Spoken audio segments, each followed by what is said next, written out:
नशा ठंडा हो गया। ये नैपकिन तेरा गंदा हो गया। एक पॉलिटिकल पार्टी का झंडा हो गया। आज क्या खिलाओगे, ये रहा सवाल। दोस्तों, बॉलीवुड की चकाचौंध भरी दुनिया में हर कलाकार को कोई ना कोई पहचान मिलती है। किसी को रोमांस के लिए, किसी को एक्शन के लिए, किसी को विलेन के किरदार के लिए। लेकिन कुछ ऐसे कलाकार भी होते हैं जो किसी खास भूमिका से इस कदर जुड़ जाते हैं कि लोग असल ज़िंदगी में भी उन्हें उसी रूप में देखने लगते हैं। आज हम बात कर रहे हैं एक ऐसे ही कमाल के अभिनेता की जिन्होंने फिल्मों में शराबी का रोल निभाकर पूरी इंडस्ट्री में अपनी खास पहचान बनाई। उनका नाम सुनते ही चेहरे पर मुस्कान आ जाती है और याद आते ही उनके डगमगाते कदम और लड़खड़ाती आवाज़।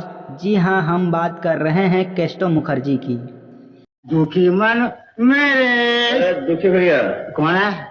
6 नंबर क्वार्टर यही है ना? 6 नंबर। हाँ, वो रमेश शर्मा यहाँ रहते हैं। नहीं मालूम।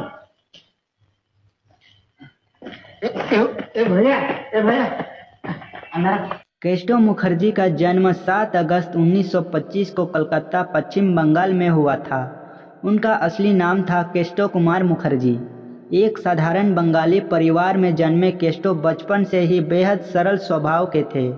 पढ़ाई लिखाई में औसत रहे, लेकिन ड्रामा और थिएटर के प्रति उनका लगाव बहुत गहरा था।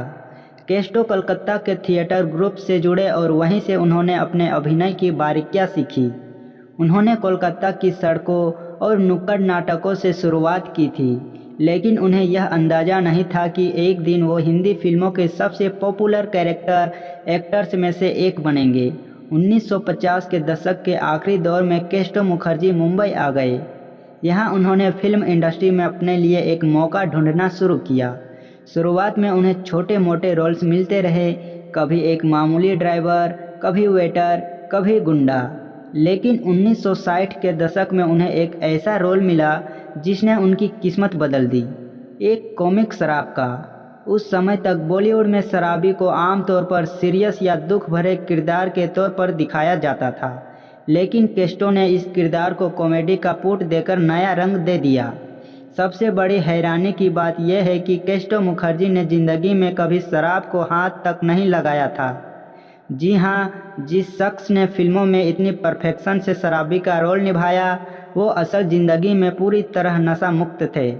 उनकी बॉडी लैंग्वेज, आवाज़ का उतार चढ़ाव, आँखों की एक्टिंग, सब कुछ इतना नेचुरल था कि लोग यकीन ही नहीं कर पाते थे कि ये सब सिर्फ अभिनय है।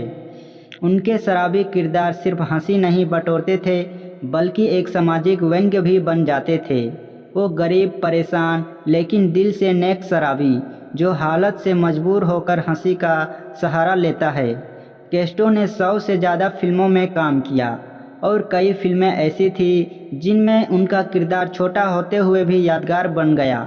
शोले 1975 जैसी एक्शन और इमोशन से भरपूर फिल्म में केस्टो मुखर्जी का एक छोटा सा लेकिन बेहद यादगार सीन दर्शकों के लिए एक ताजगी की तरह था।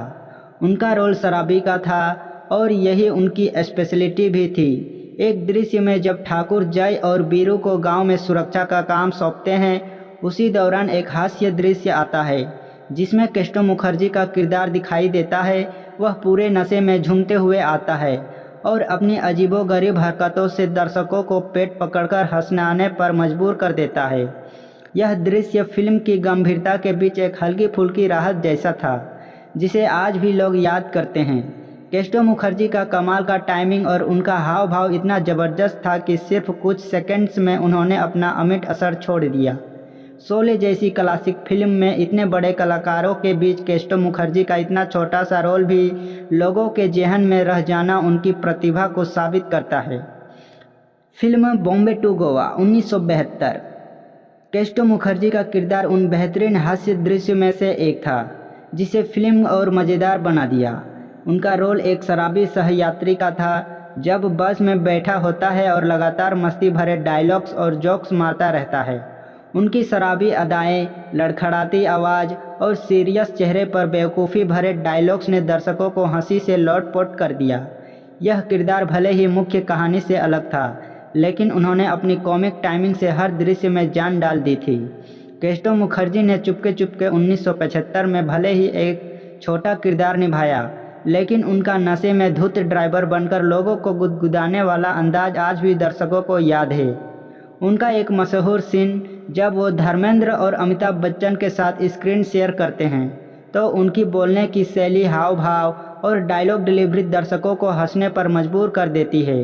कैस्टो की खासियत यही थी कि चाहे उन्हें 5 मिनट का रोल मिले या 50 मिनट का, वो हर बार दर्शकों के दिल में अपनी छाप छोड़ जाते थे। अमर, अकबर एंथनी, गोलमाल, खट्टा मीठा, सत्ते पे सत्ता, अंगूर, पड़ोसन जैसी कई फिल्मों में उन्होंने अलग अलग नामों से वही मज़ेदार शराबी का किरदार निभाया और हमेशा दिल जीत लिया।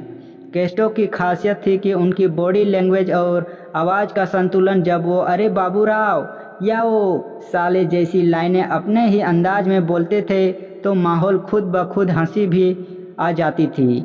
उनकी हंसी, आँखों की मासूमियत और शराबी की मासूम सी फिलॉसफी, ये सब कुछ मिलाकर उनके किरदार को एक इमोशन कॉमिक लेयर दे देते थे।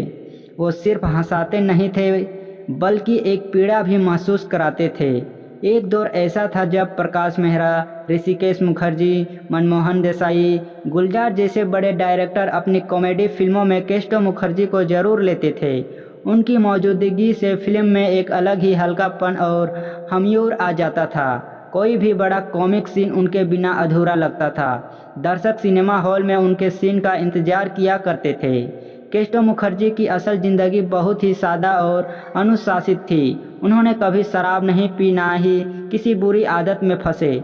वो फिल्मों में सेट पर भी हमेशा समय पर पहुंच जाते थे और काम खत्म होने पर ही घर लौट जाते थे। उनका परिवार मुंबई में रहता था। उन्होंने खुद को फिल्मी चमक धमक से हमेशा दूर रखा। वो एक साधारण कलाकार थे जो सिर्फ अपने अभिनय से लोगों का दिल जीतना जानते थे। 1982 के बाद उनके फिल्मी करियर में थोड़ी गिरावट आने लगी। नए कलाकार आए, नए तरह की कॉमेडी आई और कैस्टो जैसे कैरेक्टर एक्टर्स को काम मिलना कम हो गया। 3 मार्च 1982 को कैस्टो मुखर्जी ने इस दुनिया को अलविदा कह दिया। उनकी मौत ने एक ऐसे अध्याय का अंत कर दिया जिसने कॉमेडी और शराबी के किरदार को एक नई परिभाषा दी थी। आज भले ही कैस्टो मुखर्जी हमारे बीच नहीं है, लेकिन उनका अभिनय, उनका अंदाज, उनका कॉमिक जादू आज भी जिंदा है।